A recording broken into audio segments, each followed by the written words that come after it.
Hello friends, welcome to the newfangled competition classes. आप सभी का स्वागत है आपके अपने YouTube channel newfangled competition classes में।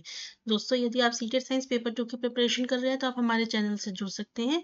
हमारे चैनल से जुड़ने के लिए आपको सब्सक्राइब का बटन दबाना होगा। बेटा, ये आपके लिए बहुत इंपॉर्टेंट सीरीज है क्योंकि मैं आपको अभी करवा रही हूँ CTET science previous year question paper, जो कि आपके सीटेट एग्जाम के लिए बहुत ही इंपॉर्टेंट है क्योंकि आपका जो सीटेट के एग्जाम में क्वेश्चन पेपर आता है वो आपके प्रीवियस ईयर के क्वेश्चन पेपर के बेस्ड पर ही आता है। क्वेश्चन सेम नहीं होते बट कंसेप्ट सेम होते हैं, टॉपिक्स ऑलमोस्ट सेम होते हैं।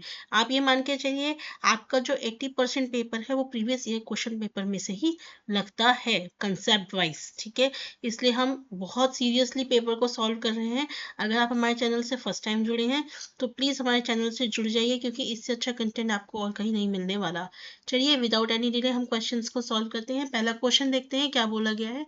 Read the following paragraph carefully and select the option which would correctly fill in the blanks in the given order. Filling the blanks बताना बेटा, x Y Z की बात करेंगे। ये कहते हैं साउंड प्रोड्यूस की जाती है वाइब्रेशन की मदद से और जो डिफरेंट म्यूजिकल इंस्ट्रूमेंट होते हैं उनके डिफरेंट वाइब्रेटिंग पार्ट्स होते हैं। तो ये पहले पूछते हैं कि कौन सा ऐसा इंस्ट्रूमेंट होता है जिसमें हम स्ट्रिंग को स्ट्रेच यानी कि तारों को स्ट्रेच करके साउंड प्रोड्यूस करते हैं। तो आपको पता है बेटा, सितार भी हो सकता है, गिटार भी हो सकता है, एक तारा हो सकता है, ढोलक नहीं होता। नेक्स्ट है Y is stretch membrane that vibrates. अभी कहते हैं वाई एक ऐसा इंस्ट्रूमेंट है जिसमें स्ट्रेच मेम्ब्रेन यानी कि एक पतली सी परत होती है जिसपे हम उसको स्ट्रेच करते हैं तो वो आपका साउंड प्रोड्यूस करती है। तो स्ट्रेच मेम्ब्रेन क्या होता है, जैसे बेटा आपने ढोलक देखी होगी सभी ने। ढोलक पे वो जो बेटा क्रीम से कलर की जो मेम्ब्रेन होती है आपने देखा होगा, जिसपे हम हैंड से हाथ से बजाते हैं ना जिस पार्ट को, उसको बोलते हैं मेम्ब्रेन। पतली सी जो परत होती है जिससे साउंड प्रोड्यूस होती है उसे स्ट्रेच मेम्ब्रेन कहते हैं। तो इस तरह की मेम्ब्रेन बेटा हारमोनियम में देखने को नहीं मिलेगी आपको, वायलिन में भी देखने को नहीं मिलेगी। वायलिन में तार होता है तो किसमें देखने को मिलेगी, तबला में। सो option number 3 will be the answer. ठीक है, और जो हमारी शहनाई होती है बेटा उसमें जो हमारे एयर कॉलम्स होते हैं उसकी मदद से साउंड प्रोड्यूस होती है। So option number 3 will be the right answer. चलिए, नेक्स्ट क्वेश्चन की तरफ चलते हैं। Set of micronutrients. तो बेटा मैं आपको एक बात बताती हूँ, आप बस मेजर मैक्रोन्यूट्रिएंट्स याद कर लीजिए। माइक्रोन्यूट्रिएंट्स आपको अपने आप याद आ जाएंगे। तो माइक्रो आपके जो मैक्रोन्यूट्रिएंट्स होते हैं वो कौन से होते हैं, NPK, CA, याद रखिएगा बेटा, चाहे अपने पास लिख लीजिए, MgS। अब ये क्या है, N for nitrogen, P for phosphorus, K for potassium. Nitrogen, phosphorus, potassium, C for calcium, Mg for magnesium and S for sulphur. ये बात याद रखेंगे बेटा। हमारे ये क्या होते हैं, आपके मैक्रो न्यूट्रिएंट्स होते हैं। इसके अलावा जितने भी होंगे वो बेटा माइक्रो न्यूट्रिएंट्स के अंदर आएंगे। अब हम देखते हैं ऑप्शंस में। यहाँ मेरे को पोटेशियम मिल गया तो ऑप्शन नंबर 1 कट गया। यहाँ मुझे फॉस्फोरस मिल गया, ऑप्शन नंबर 2 कट गया। मैंने अभी बताया सल्फर भी मेरा किस में आता है, मैक्रो न्यूट्रिएंट में आता है, तो मेरा ऑप्शन नंबर 3 भी कट गया। तो मेरे पास एक ही ऑप्शन बचा, that is option number 4, zinc, iron, manganese is the answer. देखिए इस तरीके से क्या होगा ना बेटा, जब आप सॉल्व करेंगे तो आप सही आंसर तक पहुंच पाएंगे। याद रखेंगे ये क्या है, ये मैक्रोन्यूट्रिएंट्स हैं जिनकी जरूरत प्लांट्स को पड़ती है। नेक्स्ट क्वेश्चन की तरफ चलते हैं। ठीक है, असर्शन रीजन का क्वेश्चन है। The stars in the night sky appear to move from east to west. देखिए जो स्टार्स होते हैं स्काई में, हमें रात के टाइम में ऐसा लगता है वो ईस्ट टू वेस्ट जा रहे हैं, और क्योंकि जो अर्थ है वो वेस्ट टू ईस्ट रोटेट करती है। तो ये बात सही है। देखिए आपने एक चीज देखी होगी कि जब हम मान लीजिए किसी व्हीकल में बैठे हैं, तो आप जब इधर की साइड जाते हैं तो क्या आपको ऐसे नहीं लगता कि आपकी जो कॉरस्पॉन्डिंग जो चीज चल रही है वो आपके अपोजिट जाती है। उसी तरीके से यहाँ पे बेटा आपका रोटेशन होता है, क्योंकि जो अर्थ होती है वो वेस्ट टू ईस्ट रोटेट करती है। इसी वजह से जो हमारे स्टार्स होते हैं वो हमें east to west rotate move होते हुए दिखाई देते हैं। तो ऑप्शन नंबर 1 मेरा क्या होगा, सही होगा। एक्सप्लेनेशन भी इसका सही होगा। नेक्स्ट क्वेश्चन चलते हैं। Which of the following statement regarding the rusting of iron are true. देखिए आप सभी को पता है रस्टिंग ऑफ आयरन कैसा होता है बेटा, एक केमिकल प्रोसेस होता है, केमिकल रिएक्शन होता है आयरन और ऑक्सीजन के बीच में। एक्सोथर्मिक रिएक्शन है, ये बात सही है, और रूम टेम्परेचर पे होता है, ये बात भी बेटा सही है। आप सभी को पता है रिवर्सिबल रिएक्शन, क्या हम जैसा आयरन हमारे पास पहले था क्या हम उसे फिजिकल प्रोसेस से वापस ऐसा आयरन लेके आ सकते हैं, नहीं, क्योंकि रस्टिंग क्या है, एक केमिकल प्रोसेस की वजह से हुई है। ठीक है, तो ये स्टेटमेंट गलत हो जाता है। ऑप्शन नंबर डी मेरा गलत हो जाता है। तो आंसर क्या होगा, option number 4, A, B and C। चलिए नेक्स्ट क्वेश्चन की तरफ चलते हैं, देखते हैं नेक्स्ट क्वेश्चन में क्या बोला गया है। बेटा देखिए नेक्स्ट क्वेश्चन में बोला गया है आपको कुछ सब्सटेंसेस और उनके केमिकल नेम्स बताने। तो इसमें मैं एक छोटी सी ट्रिक बताती हूँ जिसकी मदद से आप बेटा ऑलमोस्ट सही आंसर तक पहुंच सकते हैं। देखिए जब भी आपका आएगा सब्सटेंस में लाइम, तो लाइम को आप मैच करोगे कैल्शियम से, कैल्शियम के किसी चीज से आप मैच करोगे। और अगर मेरा आ रहा है सोडा, तो बेटा सोडा मेरा मैच होगा सोडियम से। ठीक है, ये दो चीजें याद रखेंगे। अगर सोडा है तो सोडियम, लाइम है तो कैल्शियम। अब देखते हैं। अब देखिए यहाँ पे बेटा मेरे पास तीन लाइम मिल रहे हैं, स्लेक्ड लाइम, लाइम स्टोन और क्विक लाइम। ठीक है, तो आपको बेटा पता होना चाहिए that calcium oxide quick lime क्या होता है मेरा, quick lime is calcium oxide. Limestone, limestone होता है मेरा बेटा कैल्शियम कार्बोनेट। और आपका बेटा स्लेक्ड लाइम जो होता है, स्लेक्ड लाइम जो होता है दैट इज कैल्शियम हाइड्रोक्साइड। ठीक है, ये लाइम्स के हो गए। टेबल सॉल्ट आपको पता है क्या होता है बेटा, सोडियम क्लोराइड होता है, करेक्ट। उसके बाद आपका आते हैं बेटा हमारे पास सोडा आता है, एक बेकिंग सोडा, एक कास्टिक सोडा। अगर आपको नहीं पता कोई दिक्कत नहीं है, हम क्या करेंगे, हम इन्हीं के बेसिस पे इसको मैच करेंगे। देखिए आपको पता है कैल्शियम लाइम क्या है, कैल्शियम हाइड्रोक्साइड। कैल्शियम हाइड्रोक्साइड कहाँ है, ऑप्शन नंबर 4। क्या ऑप्शन मेरे को 4 यहाँ मिल रहा है। ठीक है, टेबल सॉल्ट आप सभी को पता है क्या होता है, सोडियम क्लोराइड, सभी को पता है sodium chloride is the table salt. तो 6, यानी कि बेटा मेरे को ऑप्शन नंबर 1 आंसर मिल गया। ठीक है, कास्टिक सोडा यानी कि डी का क्या होगा, 5th, यानी कि सोडियम हाइड्रोक्साइड होगा। और बेकिंग सोडा मेरा क्या होगा, सोडियम बाई कार्बोनेट होगा। बी फॉर बेकिंग सोडियम, देखिए soda for sodium, B for bicarbonate, B for baking. तो इस तरीके से आप याद कर सकते हैं, ऑप्शन नंबर 1 मेरा राइट होगा। नेक्स्ट क्वेश्चन की तरफ चलते हैं। नेक्स्ट क्वेश्चन है कि एक फैक्ट क्या होता है, एक ऑब्जर्वेशन होता है जो कि हमें बार बार क्या मिलता है, ट्रू मिलता है ओवर द टाइम। ये बात सही है, हम कोई एक्सपेरिमेंट कर रहे हैं और अगर हमें सेम चीज बार बार वही मिल रही है, तो इसका मतलब क्या है कि वो एक फैक्ट है। A law is a theory, देखिए मैं बार बार बताती हूँ बेटा, लॉ अलग चीज होती है, थ्योरी अलग चीज होती है। कभी भी कोई भी थ्योरी लॉ में कन्वर्ट नहीं होती, क्योंकि लॉ क्या होता है, लॉ हमें बताता है व्हाट विल हैपन, क्या चीज होगी जैसे। और लॉ ने बताया कि एक सेब नीचे गिरेगा, दिस इज लॉ। थ्योरी ने बताया कि वो क्यों और कैसे गिरेगा। तो दोनों बेटा अलग चीज है, कभी भी थ्योरी लॉ में कन्वर्ट नहीं होती। तो ये वाला स्टेटमेंट मेरा गलत हो जाएगा, only A is the right answer. चलिए नेक्स्ट क्वेश्चन की तरफ चलते हैं, देखते हैं नेक्स्ट क्वेश्चन में क्या बोला गया है। इन्होंने बोला है कि देखिए इस तरीके से हमने एक जार लिया, एक कंटेनर लिया। ठीक है, हमने यहाँ पे आपका क्या करा बेटा, एक रॉड लगाई, यहाँ पे हमने इलेक्ट्रोस्कोप बनाया, बेसिकली आपको पता ही होगा इलेक्ट्रोस्कोप बनाया। तो जब हम यहाँ पे बेटा रॉड लेके आए, तो हमने देखा कि एक नेगेटिवली चार्ज रॉड लेके आए, तो हमने देखा कि जो लीव्स हैं वो एक दूसरे से दूर हो गई। अब हमें ऑब्जर्वेशन और इन्फ्लुएंस बताना है। देखिए the electroscope leaves move further apart, electroscope leaves एक दूसरे से दूर हो गई। तो ये दूर होते हुए तो हम अपनी आई से देख रहे हैं ना, तो ये क्या हो गया, observation. Both electroscope leaves acquire similar charge, दोनों पे सिमिलर चार्ज आया। क्या ये सिमिलर चार्ज मुझे दिखाई दे रहा, नहीं दिखाई दे रहा। ये जब मैंने एक्टिविटी करी, तब जो रिजल्ट आया उससे मुझे पता चला कि दोनों पे सिमिलर चार्ज है, इसी वजह से वो दोनों दूर हुए हैं। तो ये क्या है, इन्फरेंस। इसी तरीके से नेगेटिव चार्ज जो है इलेक्ट्रोस्कोप तक पहुंचा है, जिसकी वजह से मूव आपकी जो लीव्स है वो दूर दूर हो गया, ये भी मेरा क्या है, इन्फरेंस है। So option number 1 will be the right answer. A is an observation, B and C is the inference. चलिए नेक्स्ट क्वेश्चन की तरफ चलते हैं, देखते हैं नेक्स्ट क्वेश्चन में क्या बोला गया है। नेक्स्ट क्वेश्चन में बेटा बोला गया है कि एसिड रेन कौन कौन सी गैसेस की वजह से होती है। तो आप सभी को पता है बेटा कि एसिड रेन के लिए पीछे कौन सी गैसेस रेस्पॉन्सिबल होती हैं, sulphur dioxide and nitric oxide, यानी कि डी एंड ई, यानी कि option number 4 will be the right answer. Next question की तरफ चलते हैं, देखते हैं नेक्स्ट क्वेश्चन में क्या बोला गया है। Which of the following is not indicative of hypothesis skill, इनमें से बेटा कौन सी चीज है जिससे, ऐसा कौन सा स्टेटमेंट है जिससे हम हाइपोथेसिस नहीं, स्किल, हाइपोथेसिस स्किल नहीं डेवलप होंगी। अगर ऐसे क्वेश्चंस करना जिसकी वजह से आप इंक्वायरी करो, तो इससे तो बेटा हाइपोथेसिस होगी। आप किसी ऑब्जर्वेशन को या रिलेशनशिप को जब किसी प्रिंसिपल के टर्म्स में एक्सप्लेन कर रहे हो, तब भी आप क्या करोगे, हाइपोथेसिस दोगे।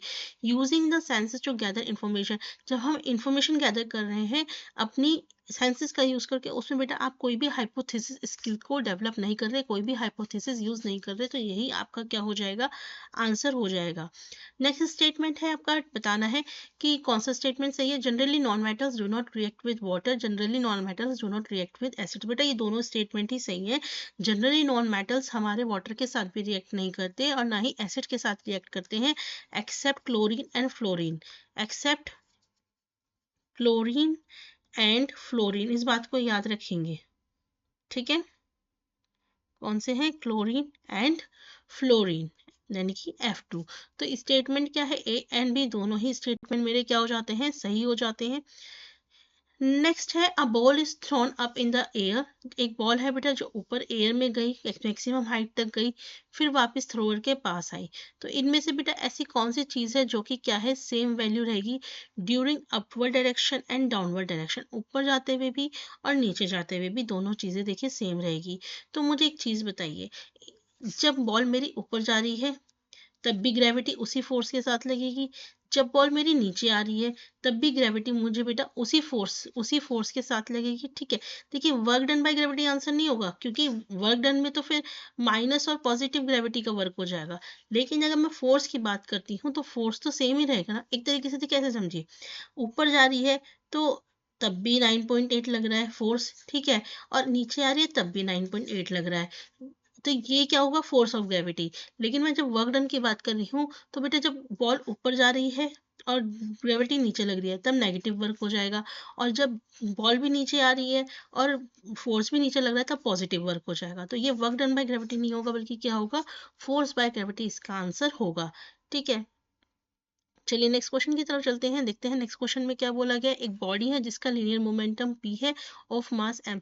तो आपको पता होना चाहिए बेटा मोमेंटम का फॉर्मूला क्या होता है, मास इनटू वेलोसिटी, और काइनेटिक एनर्जी का फॉर्मूला होता है हाफ m v स्क्वायर। हमें बेटा v को रिप्लेस करना है, क्योंकि यहाँ v नहीं है, तो v की वैल्यू क्या होगी, v is equal to p by m। अब इस v की वैल्यू बेटा मैं इस काइनेटिक एनर्जी के फॉर्मूले में रखूंगी, तो m into p by m का होल स्क्वायर, m से बेटा m कैंसिल हो जाएगा, एक m बचेगा, तो क्या होगा बेटा, half into P square by m, यानी कि p square by 2m is the answer. Option number 3 is the answer. चलिए नेक्स्ट क्वेश्चन है, which of the following is the most suitable strategy for introducing the student to the concept of chemical reaction. पढ़ाना है हमें बेटा upper primary level पे, तो हम देखिए कभी भी आपको क्या करना है, उसे रियल लाइफ से रिलेट करना है, हमें क्या करना है, रियल लाइफ से रिलेट करना है। तो केमिकल इक्वेशन लिख के, केमिकल रिएक्शन बता के, वैलेंस इलेक्ट्रॉन करके हम कभी भी रियल लाइफ से कनेक्ट नहीं कर पाएंगे। हमें क्या करना है, हमें ऐसे केमिकल रिएक्शंस के बारे में डिस्कस करना है स्टूडेंट्स के साथ जो कि उन्होंने अपनी रियल लाइफ में देखे हैं, इससे क्या होगा, वो रियल लाइफ से कनेक्ट कर पाएंगे। So option number 4 will be the right answer. Next question, which of the following is a set of an animal which all shows external fertilization. जो बेटा बाहर जाके फर्टिलाइज्ड होते हैं, ऐसे कौन से होते हैं, तो बेटा सिंपल सी बात है, कौन कौन से होते हैं, फ्रॉग्स, फिश एंड स्टारफिश, ठीक है। चलिए नेक्स्ट क्वेश्चन में क्या है बेटा, हमारे को दो टेस्ट, मतलब एक टेस्ट आइटम्स दे रखा है, ठीक है। हमें बताइए हम इसके लिए कौन सी ये जो पुअरली कंस्ट्रक्टेड आइटम्स हैं, इसमें से कौन सी बात है जो जस्टिफाई नहीं करती। तो ये बात देखिए सही है कि हर एक एंट्री के लिए कॉलम ए में दो प्लॉजिबल एंट्रीज हो गई हैं, ये बात सही है, ये रीजन हो सकता है। ये रीजन देना कि अनइक्वल एंट्रीज है ए एंड बी में, ये बेटा जस्टिफाई नहीं करता पुअरली उसको। आप सिंपली ये नहीं कह सकते कि ये पुअरली कंस्ट्रक्टेड आइटम इसलिए है क्योंकि इसमें अनइक्वल एंट्रीज है, this can not be the answer, ठीक है। Next, dried resin when left in the plain water for sometimes swells due to osmosis. ये कहते हैं कि जो ड्राइड रेजिन्स होती हैं उन्हें अगर पानी में छोड़ दिया जाए तो वो क्या होंगे, स्वेल हो जाती हैं ऑस्मोसिस प्रोसेस की वजह से। नेक्स्ट है, plants have selectively permeable cell membrane, की प्लांट्स के पास सेलेक्टिवली परमिएबल सेल मेम्ब्रेन होती है। तो बेटा ये दोनों ही स्टेटमेंट मेरे सही है। देखिए सेलेक्टिवली परमेएबल मेम्ब्रेन क्या करती है कि कुछ ही सब्सटेंसेस को अपने अंदर जो होते हैं जाने के लिए अलाउ करती है, तो जो हमारे रीजन्स होते हैं वो क्या करते हैं बेटा, सिर्फ पानी को अपने अंदर जाने की इजाज़त देते हैं, इसलिए ऑस्मोसिस प्रोसेस जैसे हम बोलते हैं, तो इसकी वजह से क्या होता है, रीजन्स स्वेल हो जाते हैं। तो option number 1 will be the right answer. Next question की तरफ चलेंगे। Okay, Which of the following would be the most suitable strategy to introduce the topic deficiency disease at upper primary level? हमें बच्चों को बेटा डेफिशिएंसी डिजीज पढ़ानी है upper primary level पे। सबसे अच्छा तरीका क्या है? डेफिनेशन प्रोवाइड करना, नो। लिस्ट बताना वेरियस न्यूट्रिएंट्स की, नहीं बेटा। हाँ, इसमें क्या होगा ना, बच्चा पैसिव लिसनर की तरह एक्ट करेगा, ना कि एक एक्टिव लिसनर की तरह। डिस्कशन करना कॉमन ह्यूमन डिजीज पे। देखिए, ये एक तरीका हो सकता है डिस्कशन करना, लेकिन अगर मैं इन दोनों ऑप्शंस में से चूज करूँ तो जो बेस्ट ऑप्शन है वो ये है कि डॉक्टर का प्रिस्क्रिप्शन अरेंज करेंगे जिसमें कोई डेफिशिएंसी डिजीज आपकी मतलब लिखी होगी और हम उस पर डिस्कशन करेंगे। तो ऐसे केसेस में बच्चा क्या कर पाएगा बेटा, ज़्यादा रिलेट कर पाएगा अपने सराउंडिंग से। ठीक है। नेक्स्ट है, which of the following best explain the statement science promote scepticism? इनमें से कौन सा स्टेटमेंट है जो कि साइंस बेटा इस बात को जस्टिफाई करता है कि जो साइंस होती है वो संदेहवाह को जन्म देती है, प्रमोट करती है? तो साइंटिस्ट जज the validity of A claim based on the objective empirical evidence. तो साइंटिस्ट क्या करते हैं बेटा कि जो हमारे ऑब्जेक्टिव एम्पेरिकल एविडेंस होते हैं, यानी कि ऐसे एविडेंसेस जो उन्होंने जो नए नए साक्ष्य आते हैं उनके बेसिस पे वो क्या करते हैं, जो पहले से क्लेम किए हुए वैलिडिटी होती हैं उनकी वैलिडिटी को जज करते हैं। तो यही स्टेटमेंट मेरा सही हो जाता है। चलिए नेक्स्ट क्वेश्चन देखते हैं। नेक्स्ट क्वेश्चन देखते हैं बेटा। इन्होंने बोला है एक बॉक्स है जो कि टेबल पे रखा हुआ है, ठीक है। उस पे कौन से फोर्स मतलब फोर्सेस को लेके कौन सी बात आपकी सही है? तो बेटा हमेशा याद रखेंगे, मान लीजिए अगर मैं एक टेबल लेती हूँ, इस पे एक बॉक्स रख देती हूँ, तो इस पे बेटा देखिए कौन कौन से फोर्स लगेगा। एक ग्रेविटेशनल फोर्स जो इसको नीचे की तरफ खींचेगा, इसके कॉरस्पॉन्डिंग नॉर्मल फोर्स जो इसे ऊपर रखेगा, एक बेटा फोर्स है जो इसको आगे की तरफ लेके जाएगा, और इस फोर्स को रोकने के लिए एक आपका इक्वल क्या लगेगा, फ्रिक्शनल फोर्स लगेगा जो इस फोर्स को आपका रोकेगा। तो आंसर क्या होगा? A pair of balance forces act on it. ठीक है। नेक्स्ट क्वेश्चन है, dash is a device which is use to see around the corners? Corners में देखने के लिए बेटा हमारा कौन सा डिवाइस यूज होता है? पेरिस्कोप। और ये किस पे काम करता है? रिफ्लेक्शन के प्रिंसिपल पे काम करता है। नेक्स्ट क्वेश्चन है, एक्स और वाई हमारे थिक ब्लैक लिक्विड होते हैं जो कि रोड्स को बनाने के लिए यूज किए जाते हैं। एक्स मेरा पेट्रोलियम प्रोडक्ट है, वाई मेरा कोल का प्रोडक्ट है। तो याद रखेंगे बेटा, जो दो प्रोडक्ट आपके रोड को बनाने के लिए यूज होते हैं वो होते हैं बिटुमिन और कोल तार। कोल से कोल तार आता है और पेट्रोलियम प्रोडक्ट से आता है बिटुमिन, यानी कि ऑप्शन नंबर 1 क्या हो गया? 1 आंसर हो गया। नेक्स्ट है, which of the following is not desirable with respect to carrying out a classroom demonstration by a teacher? इसमें से बेटा कौन सी ऐसी चीज है, निम्नलिखित में से कौन सा शिक्षक द्वारा कक्षा में प्रदर्शन को कार्यान्वित करने के संबंध में वांछनीय नहीं है? यानी कि not desirable with respect to carrying out a classroom demonstration by a teacher. तो ये बोलते हैं emphasise beforehand the linkages that the students are required to make. यानी कि ये कहते हैं कि बच्चे को पहले ही वो लिंकेजेस बता देना जो बच्चे को एक्चुअली में लिंक करना है। मतलब हम एक्सपेरिमेंट कर रहे हैं, हम चाहते हैं कि बच्चा लिंक करे। अगर हम पहले से उसे सारे लिंक बता देंगे तो क्या वो उस डेमोन्स्ट्रेशन को समझ पाएगा? क्या वो ऑलरेडी लिंक कर पाएगा? क्या उसकी वो एक्टिव हो पाएगा? नहीं हो पाएगा। तो टीचर को ऐसा नहीं करना चाहिए, पहले से जो लिंक्स हैं वो नहीं बताने चाहिए।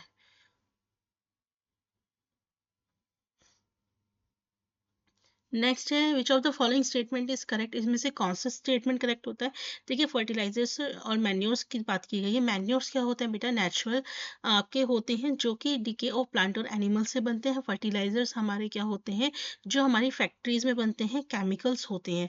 तो ये कहते हैं जो फर्टिलाइजर्स होते हैं स्पेसिफिक न्यूट्रिएंट्स में रिच होते हैं एज कम्पेयर टू मैन्योर। ये बात सही है कि जो फर्टिलाइजर्स होते हैं बेटा वो किसी न्यूट्रिएंट्स में ज़्यादा होते हैं मैन्योर के कंपेरिजन में। फर्टिलाइजर्स अब वाटर होल्डर कैपेसिटी को बढ़ाते नहीं है बल्कि उल्टा घटाते हैं एज कम्पेयर टू मैन्योर। ज़्यादा ह्यूमस भी मैन्योर में होता है बेटा, और फ्रेंडली माइक्रोब्स भी सबसे ज़्यादा मैन्योर में ही देखने को मिलते हैं। तो सही ऑप्शन होगा ऑप्शन नंबर 1। नेक्स्ट क्वेश्चन है बेटा, प्लांट्स और उनका एसेक्सुअल रिप्रोडक्शन पूछा है, मोड पूछा है। तो बेटा रोज रोज भी क्या होता है? वेजिटेटिव प्रोपगेशन होता है, हमने बात करी थी। ईस्ट में क्या होती है? बडिंग होती है। फंस में क्या होता है? स्पोर फॉर्मेशन होता है। और स्पाइरोगैरा में क्या होता है? फ्रेगमेंटेशन होता है। So option number 1 will be the right answer. चलिए नेक्स्ट है, which of the following plant disease are caused by bacteria? बेटा बैक्टीरिया से होने वाली डिजीज कौन सी होती हैं? तो आपको पता है बैक्टीरिया से कौन सा होता है बेटा? सिट्रस टैंकर जो होती हैं वो किससे होती हैं? आपकी बैक्टीरिया जो रस्ट ऑफ व्हीट है बेटा, ये किसकी वजह से होती है? ये फंगस की वजह से होती है। ये फंगस की वजह से होती है। और ये येलो वेन वाला किसकी वजह से होती है? ये वायरस की वजह से होती है। बैक्टीरिया का पूछा था, तो ओनली बी यानी कि option number 2 will be the right answer.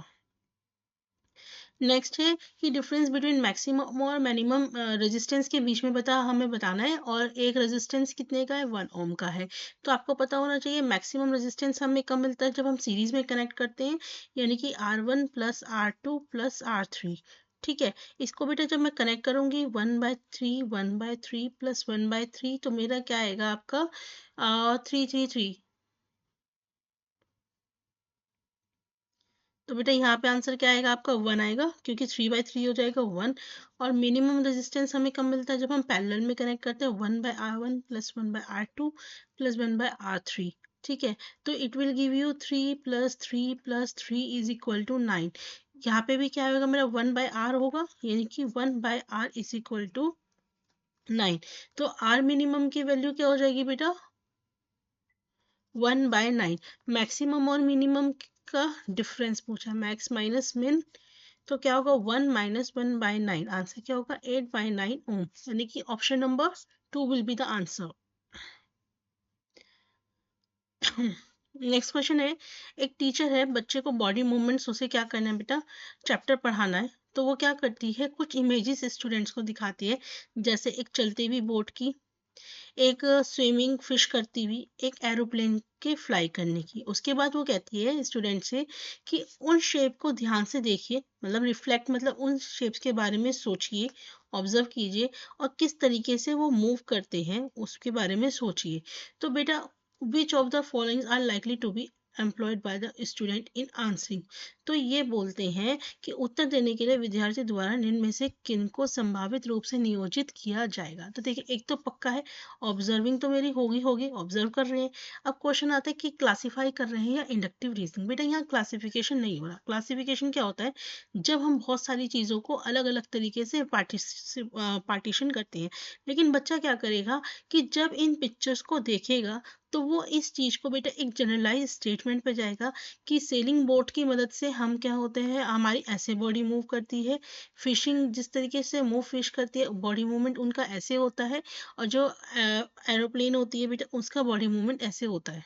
ठीक है, तो इसमें क्या होगा बेटा? इंडक्ट एक जनरलाइजेशन स्टेटमेंट देगा इन तीनों को मिलाकर वो। ठीक है, तो option number B and C will be the answer. Option number 2 will be the answer. Seed dispersal में be said to help the plants और ऑफ। बेटा सीड डिस्पर्जल हमारे को कंपटीशन को अवॉइड करती है, न्यू वेराइटीज लेके आती है, न्यू हैबिटेट में जाती है, ओवर क्राउडिंग नहीं करती बल्कि ओवर क्राउडिंग से बचाती है। नेक्स्ट है, which of the following most suitable reason Newton की बेस्ट थ्योरी ग्रेविटेशन की क्यों कही जाती है? क्योंकि जो न्यूटन थे, उन्होंने क्या किया था बेटा? बहुत कम एजम्पशंस की करके बहुत ज्यादा ऑब्जर्वेशंस को एक्सप्लेन किया था। नेक्स्ट है स्टेटमेंट 1 और 2। रेयन सिंथेटिक फाइबर है, सही बात है। रेयन बिना नेचुरल रॉ मटेरियल के बना होता है, ये बात स्टेटमेंट गलत है। देखिए, वैसे तो जो आपके नेचुरल रॉ मटेरियल से बने होते हैं बेटा, उन्हें नेचुरल फाइबर्स बोलते हैं। लेकिन रेयन एक ऐसा सिंथेटिक फाइबर है जो कि आपका नेचुरल रॉ मटेरियल से बना होता है, ये एक्सेप्शन है। तो ऑप्शन नंबर 2 मेरा सही होगा। S1 is true, S2 is false. So guys, this is all. अगर आपको वीडियो अच्छी लगी हो तो वीडियो को लाइक कीजिएगा, चैनल को सब्सक्राइब कीजिएगा। मिलेंगे नेक्स्ट वीडियो में नेक्स्ट क्वेश्चन पेपर के साथ। Thank you.